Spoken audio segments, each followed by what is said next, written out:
So, it's been a while since I've owned an Elgato light or key light, and to be honest, the reason I got rid of the last one was because it kept dropping from the Wi-Fi.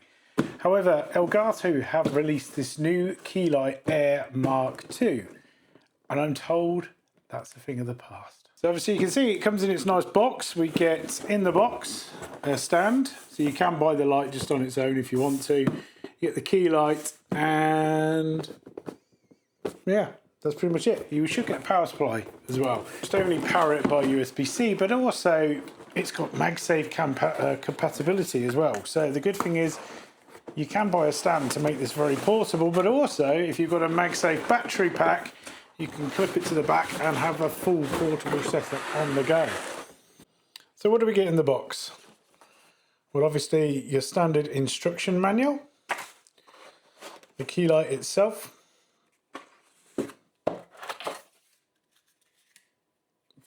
bit of waste of time cardboard, the USB-C cable, so that's able to charge it at 30 watts, so you will need a 30-watt charger. You can use less, obviously you just don't get as much illumination.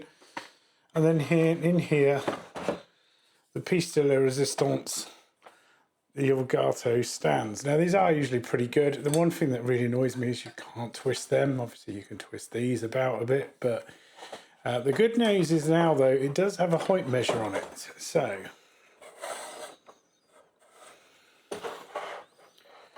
if we look this side, we do now have a height indicator, so that if you've got two of these, you can make sure that they are both are exactly the same height.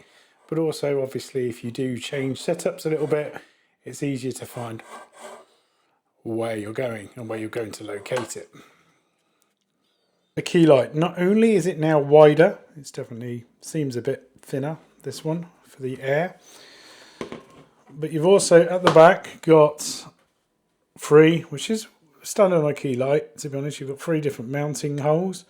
What you've also got is your USB-C available there. And like I said, that part there is also MagSafe, which is brilliant.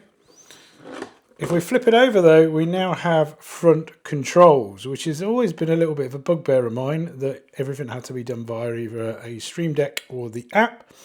But now, worst comes to the worst, if for some reason the Wi-Fi does kick off this, they've now got the ability to use hand controls.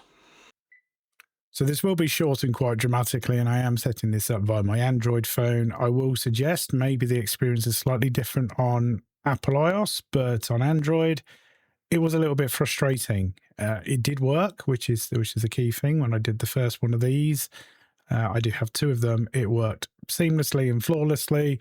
This one, however, I did have a few challenges on. I did have to go through a couple of resets.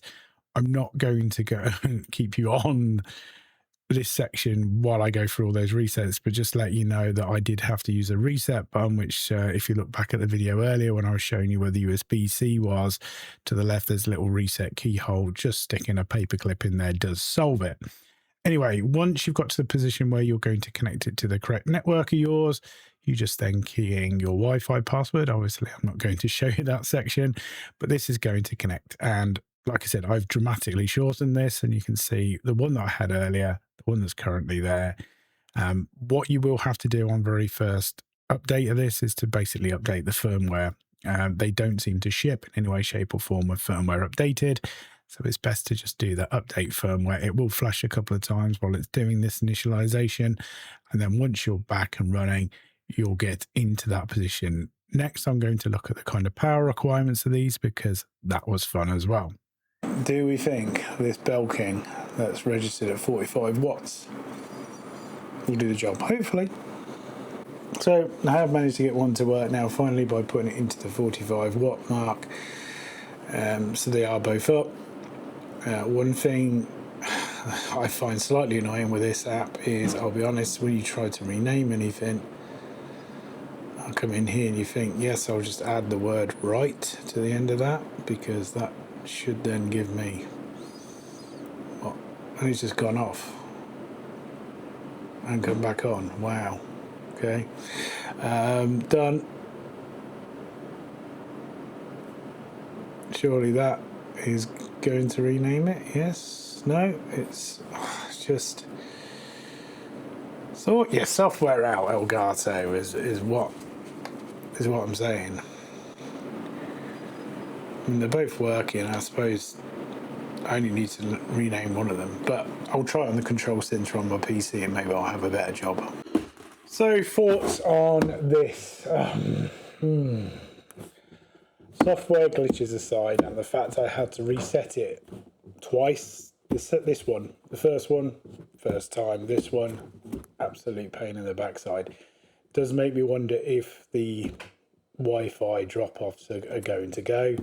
I do also wonder if maybe it's just me and it's my VLAN setup, but then you go along on the forums and see quite a lot of people posting about Elgato key lights and various other stuff dropping off the network quite often. So maybe I'll do a little bit more research into it. However, sort of price to performance side, there are some other ones out there on the market, and this is actually priced really competitively for once. I think some of the original Elgato key lights were too expensive. This one is in that really nice sweet spot. There is a good accessory for it to kind of focus the light a little bit more. I've not purchased it yet.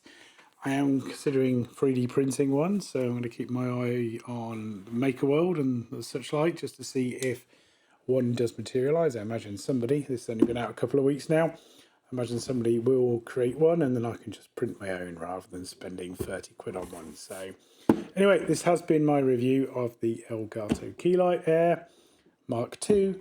If you have liked what you've seen today, please hit that like and subscribe. And as always, I'll see you next time.